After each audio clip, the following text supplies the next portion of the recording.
할렐루야. 저희 5월 10일 안성영문회 오후 예배에 나오신 모든 성도 구누님들을 한 분 한 분 다 환영하고 축복합니다.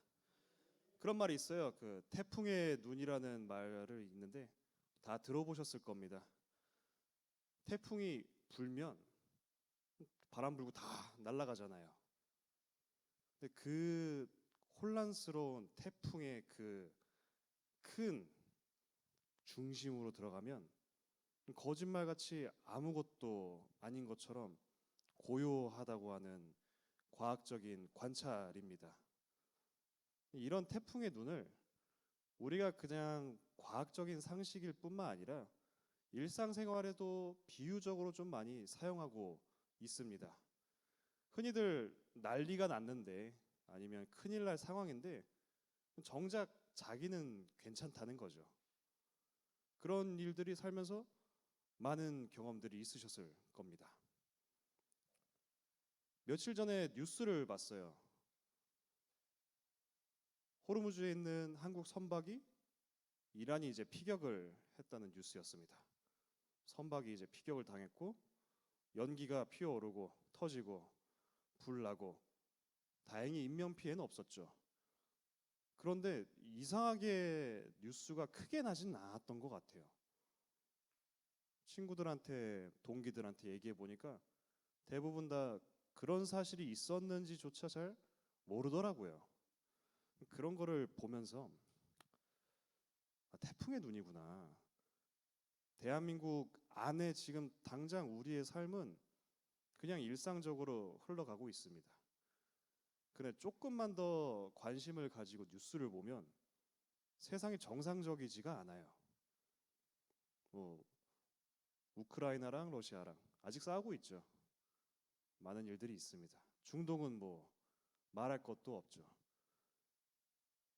외국 뉴스를 보면 분 단위로 기사가 계속 올라와요. 무슨 일이 일어나고 무슨 일이 일어나고 어디 터졌고 어디 누구 다쳤고 하는 게 계속 이게 말도 안 될 정도로 그 스크롤이 계속 내려갑니다. 근데 정작 우리들은 그런 거 잘 신경 안 쓰고 살고 있어요.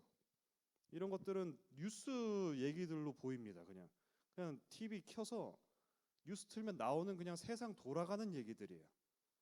어떻게 보면 나랑은 별로 상관이 없어 보일 때가 있습니다. 난 당장 내일 그냥 출근하고 하루 끝나고 밥 먹고 자고 하는 것들이 그냥 반복될 뿐이죠. 그런데 지금 저희는 그렇게 느끼고 있지만 분명히 미래 역사책이 나오게 되면 2019년부터 오늘까지 26년은 평화로운 시대라고 기록되진 않을 겁니다. 분명히 우리도 알고 있어요. 우리는 그냥 살아가고 있는데 세상이 그렇지 않습니다.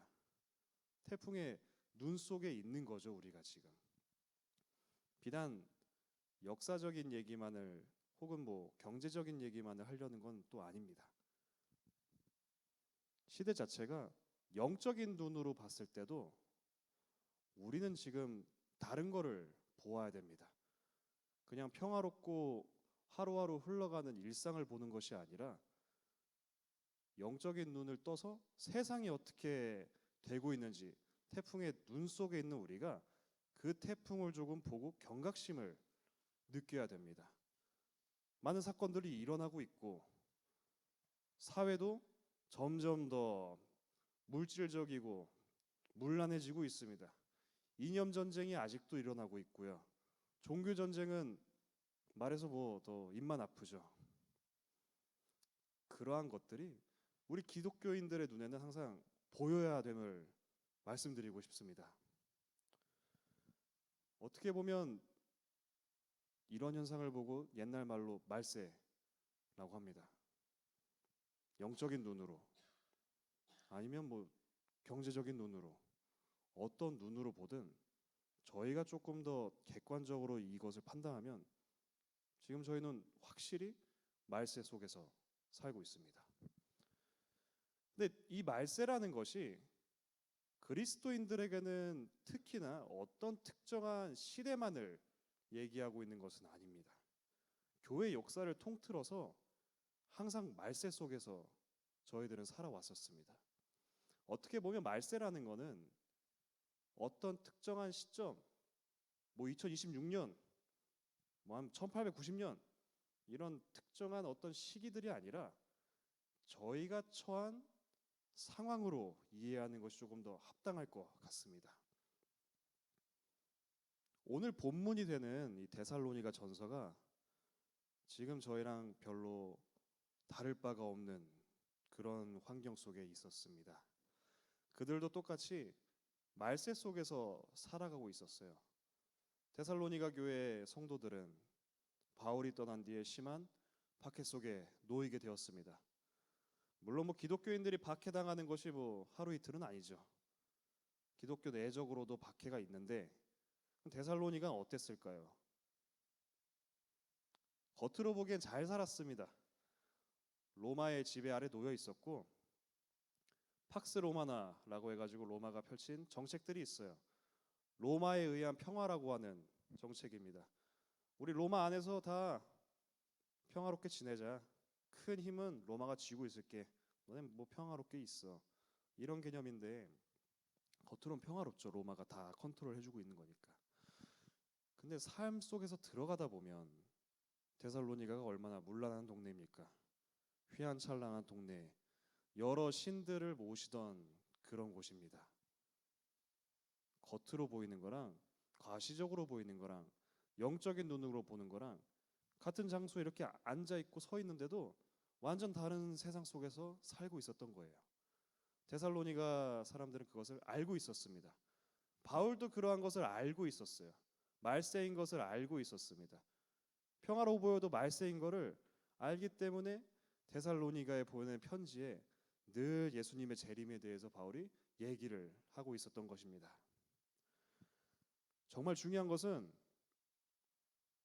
마지막 때라는 것은 상태이기도 하지만 보다 정확히는 예수님께서 이 땅에 오신 그때부터 마지막 때입니다. 예수님이 오신 다음에 처음 말씀하신 게 어떤 걸 말씀하셨을까요?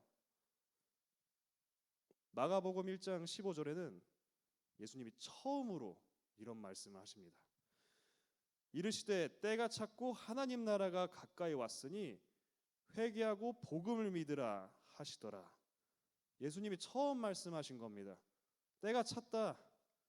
마지막 때가 왔고 회개하고 하나님 나라를 맞을 준비를 하라고 하십니다. 예수님이 오신 그 시점부터 지금까지 우리는 항상 말세 속에서 마지막 때에서 성도들은 그러한 상황에 늘 처해 있는 것입니다. 결국 기독교인으로 산다는 것은 우리가 성도로 살아간다는 것은 마지막 때를 살아가는 거랑 똑같은 말입니다. 질문이 그럼 들 것입니다. 마지막 때 우리가 뭐 살아가고 있는데 그런 마지막 때를 살아가는 우리들에게 성경이 무엇을 얘기해주고 있냐? 그게 중요한 것이겠죠. 성경은 그런 우리에게 크게 오늘 본문에서 세 가지 가르침들을 주고 있습니다.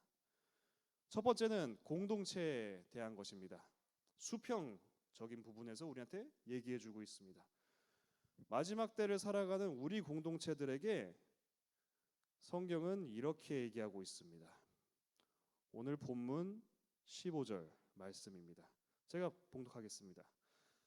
삼가 누가 누구에게든지 악으로 악을 갚지 말게 하고 서로 대하든지 모든 사람을 대하든지 항상 선을 따르라. 이렇게 말씀하고 있습니다. 기독교는 기본적으로 공동체 의식을 지니고 있습니다.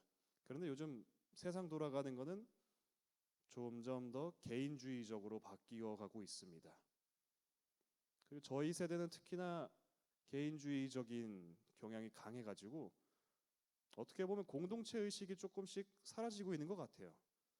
그것은 이제 제 동갑 친구들, 저랑 비슷한 또래인 사람들이 이제 사회생활하면서 많은 얘기들이 오갑니다. 예전 방식들이랑 많이 맞지 않다고 느끼고 있어요. 뭐 어느 쪽이 맞건 틀리건 간에 이것은 그냥 관찰되는 현실입니다. 개인주의적으로 바뀌어가고 있다는 사실이죠. 그런데 성경은 절대로 그렇게 얘기하고 있지 않습니다. 그것은 성경 밖의 세상 얘기지. 성경 안에 있는 성도들은 개인주의적이지 않고 늘 공동체 의식을 갖고 있어야 된다고 얘기를 하고 있어요. 이것은 성경의 많은 부분들에서 얘기해주고 있습니다. 당장 예수님께서 저희한테 알려주신 주기도문 있지 않습니까? 거기 기도가 뭐 오늘날 저에게 일용할 양식을 주시옵고 이렇게 안 나오잖아요. 오늘날 우리에게 일용할 양식을 주시옵고라고 얘기합니다. 저희는 항상 공동체적으로 있어야 됩니다. 그럼 그 공동체가 중요한 것은 악을 악으로 갚지 않아야 한다는 것입니다. 그거를 15절에서 얘기하고 있는 거예요. 기독교는 공동체적인 건데 그 공동체 안에서 마지막 때를 살아갔을 때 이뤄야 된다는 게 악을 절대로 악으로 갚으면 안 된다는 것입니다. 왜 그럴까요? 공동체 안에서 악한 일이 일어났어. 불미스러운 일이 일어났어요. 이런 경우가 언제든지 생길 수 있죠. 교회 아니라고 안 생길 이유는 없지 않습니까? 그런데 이것을 저희가 알아야 됩니다. 악은 모방의 속성을 띠고 있습니다. 정말로요. 예를 들어서 공동체 안에서 어떤 안 좋은 루머가 돈다고 저희가 가정을 하다 보면 누가 저에게 안 좋은 말을 했어요. 악한 일이 생긴 것이겠죠. 제가 그거에 대해서 또 안 좋은 말을 하기 시작합니다. 그럼 사람의 습성이 공동체의 특성이란 게 그러한 것들이 연쇄작용이 일어나게 되는 겁니다. 악한 일이 한번 일어났을 때 그것을 우리가 방조하다던가 그것에 똑같이 걸맞게 대항을 하다 보면 우리는 그것을 원치 않았음에도 불구하고 악함의 속성이라는 게 공동체를 그게 한 바퀴를 돌게 돼 있습니다. 그건 공동체 자체로도 좋지도 않고 결국에는 희생자가 생기게 됩니다. 그것을 단적으로 보여주는 예가 예수님 얘기입니다. 예수님이 육신을 입고 이 땅에 오셨을 때 안 좋은 얘기들이 유대 사회에서 돌았어요. 예수님께서는 그것에 저항하지 않으셨습니다. 그런데도 제자들은 맞부딪히려고도 했고 편이 갈라지고 정치적으로 얽히게 되고 그렇게 예수님께서 희생양이 되셨습니다. 이러한 것들을 기독교 공동체 안에서는 그러한 악의 연쇄를 끊어야 된다고 얘기를 하고 있는 겁니다. 신약 얘기뿐만이 아닙니다. 구약에서도 이러한 얘기들이 계속 반복적으로 나타나고 있습니다. 가인의 예시를 들어볼게요. 동생을 죽였어요. 얼마나 극악무독한 일입니까? 아벨은 성경에서 최초로 살해당한 피해자입니다. 그리고 어떤 형법을 만들든지 가장 본보기는 가장 크게 죄를 물고 다루죠. 근데 하나님께서 동생을 죽인 가인에게 어떻게 하시나요? 야, 너 동생을 죽였구나. 너도 죽어야겠다 하고 목을 치셨을까요? 아니죠. 표를 주십니다. 가인을 해한 자는 7배로 갚아준다고 하십니다. 그 말은 하나님께서 복수를 염두에 주시고 하시는 것이 아니라 이 피해 연쇄를 끊어야 된다는 것을 의미를 하고 있는 것입니다. 그렇기 때문에 우리 기독교 공동체는 처음으로 우리에게 받아들이는 이 가르침은 기독교 공동체 안에서는 선을 선으로 갚고 악을 선으로 갚아야 됨을 우리 오늘 말씀이 알려주고 있는 것입니다. 두 번째는 개인에 대한 가르침입니다. 이번에는 짧으니 세 구절을 함께 읽어보도록 하겠습니다. 저는 본문 말씀 16절에서 18절까지 같이 읽도록 하겠습니다. 시작.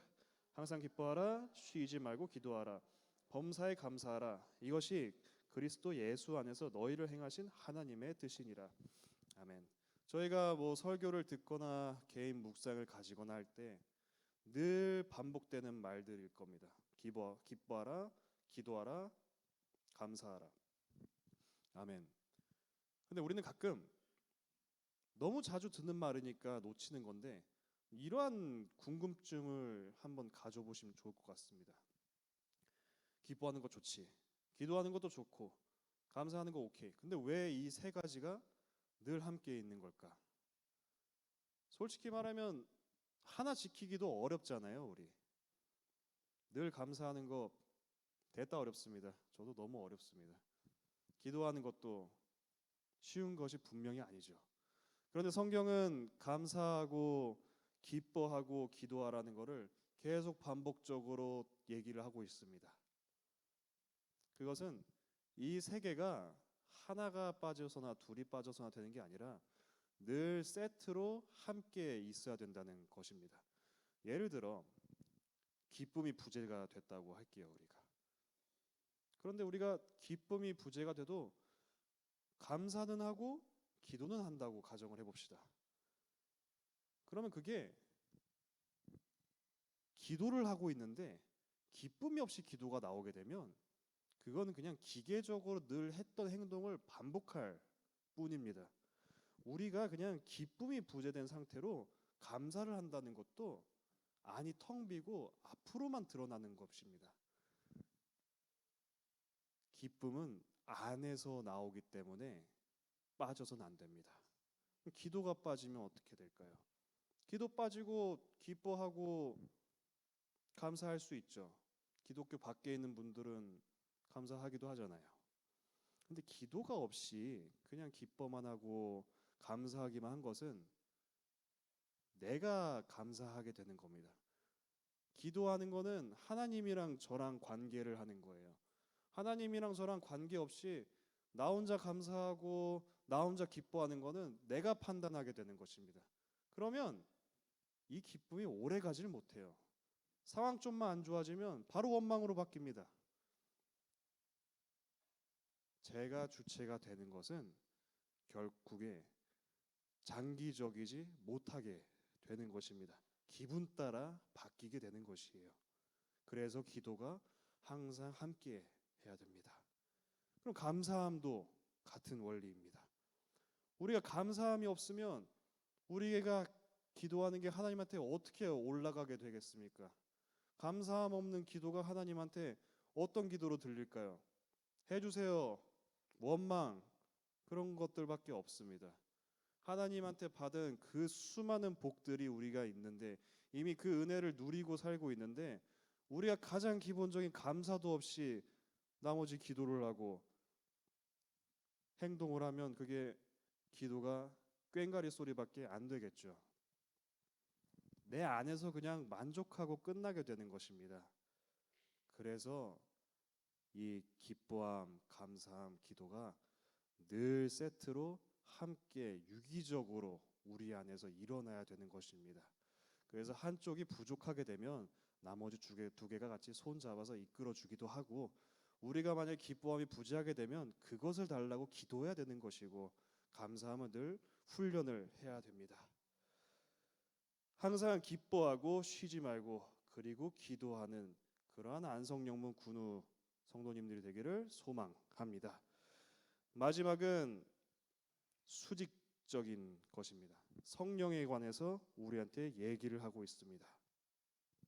공동체는 수평적이었고 나 개인은 그 중간에 있었고 이제는 성령님과 우리의 관계에 대해서 얘기를 하고 있습니다.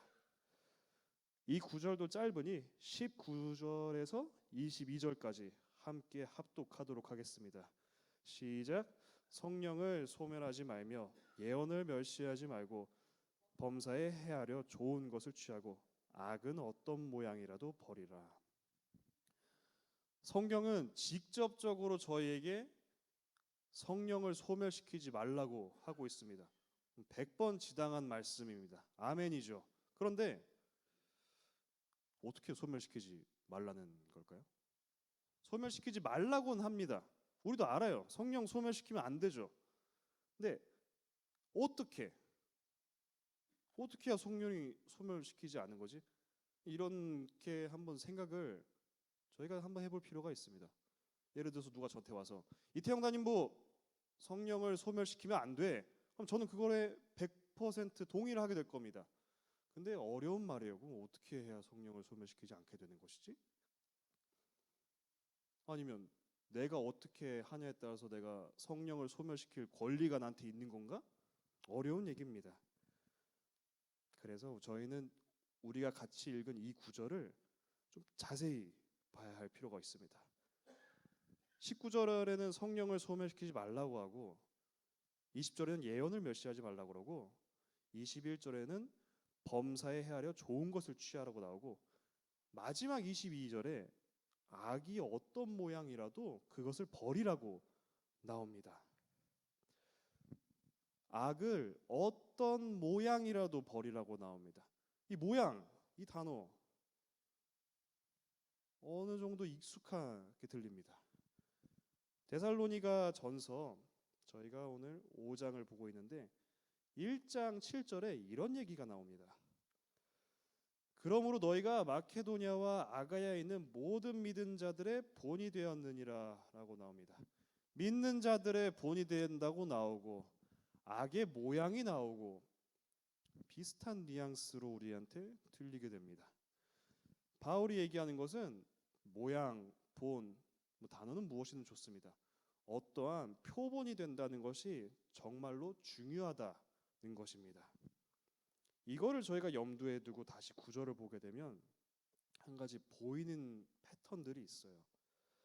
19절에 성령을 소멸하지 말고부터 22절에 악의 모양을 버리라는 것은 성령이 소멸하게 됐을 시에 벌어지는 악하게 그런 임팩트들을 보여주고 있는 것입니다. 제가 조금 더 쉽게 직관적으로 들어올 수 있게 하자면 역순으로 읽으면 이해가 됩니다. 22절에 악의 어떤 모양을 저희가 버리지 않았다고 할게요. 악의 모양을 갖고 있습니다. 21절로 가서 악의 모양을 갖고 있는 사람이 어떻게 합니까? 좋은 것을 취할까요? 악한 것을 취하게 되겠죠. 범사에 좋은 것을 취하지 않게 됩니다. 그러면 20절 예언을 멸시하지 말고가 예언을 멸시하게 돼요. 우리가 악한 모양 갖고 있어요. 좋은 것도 안 취하고 있어요. 그럼 저희가 예언인 하나님 말씀이 우리한테 들어올까요? 그것을 가증스럽게 여기겠죠. 그러면 결국에 19절 성령이 소멸하게 되는 것입니다. 그러니 저희는 이 말씀을 보아서 성령을 소멸시키지 않기 위해서는 악의 어떠한 모양도 취하지 않아야 됨을 우리가 알 수 있습니다. 그리고 좋은 믿음의 본보기가 되어야 함을 우리가 또 알 수 있는 것입니다. 이 모든 것들은 연쇄적으로 작용하기 때문입니다. 다 떨어져 있는 것들이 아니에요. 하나가 삐그덕거리면 다 기울어집니다. 아까 기쁨, 기도 그것도 함께 갔었던 거고 공동체도 악이 한번 돌 때 그거를 놓치게 되면 다 같이 삐끗하게 되는 거고 성령을 소멸하지 않는 것도 하나를 우리가 신경 쓰지 않게 되면 도미노처럼 다단히 무너지고 있는 것입니다. 그러한 곳에서 우리가 신앙생활을 하고 있는 것입니다. 그것이 말세를 살아가는 성도들에게 내려진 성경이 알려주는 규범들입니다. 저는 우리 안성영문 군우 여러분들이 악의 그 어떠한 모양도 갖지 않고 결국에 성령이 안에서 내재하여 소멸하지 않기를 정말로 소망합니다. 말씀의 결론을 마치도록 하겠습니다. 마지막 때를 살아가고 있습니다. 그 마지막 때는 어느 시점에서 벌어진 것이 아닌 예수님이 우리한테 온 그때부터 항상 마지막 때입니다. 우리는 그것이 너무나도 당연해가지고 태풍의 눈 안에 있는 것처럼 그 때를 간혹 보지 못할 수도 있습니다. 그런데 우리가 영적으로 늘 깨어있고 근신하여 가지고 이것들을 분별하여서 우리가 지금 살아가는 것이 단순한 인생을 그냥 살아가는 것이 아니라 단순한 하루를 그냥 넘기는 것이 아니라 성경이 얘기하는 그 마지막 때 안에 우리가 늘 있음을 인지하고 자각하기를 원합니다. 그렇기 위해서는 공동체적으로도 악의 모양을 버려야 되고 우리가 늘 기뻐해야 되고 우리가 늘 감사해야 되고 늘 기도해야 되고 우리가 그 어떠한 모양의 악도 지니지 않도록 우리가 늘 간구하여 가지고 그것이 평강의 하나님께서 친히 우리에게 이루어질 수 있도록 우리를 흠이 없게 하실 수 있도록 그렇게 되기를 간절히 소망합니다. 기도하겠습니다. 하나님 아버지 감사합니다. 말씀을 통해서 시대를 통해서